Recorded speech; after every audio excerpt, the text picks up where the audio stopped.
Wel, mae wedi bod yn gwbl o fisoedd bisi ond yw e.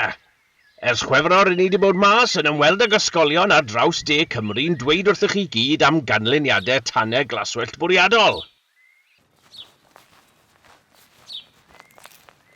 Fel rhan o'r ymweliadau hyn, sonwn ni fod Mrs Burney'n disgwyl o'n, a bod ni eisiau chi enwi fe.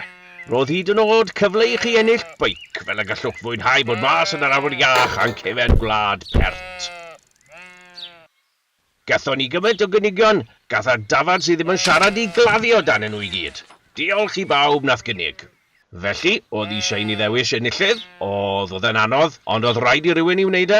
A'r enillydd lwcus oedd Charlie o ysgol gynradd Parc Daren yng Nghlyn Rhedynog, a ddewisodd Trevor. Da iawn, Charlie.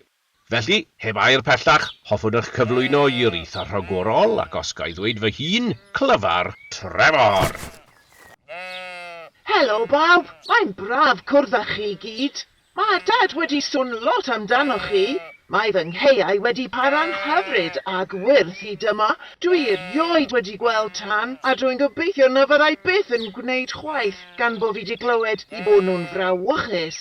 Felly, plis cadwch I gadw fy ngheiau am ffrindiau'n ddiogel. Diolch fy mab ac Ian wir. Cofiwch ddweud na wrth dannau glaswellt.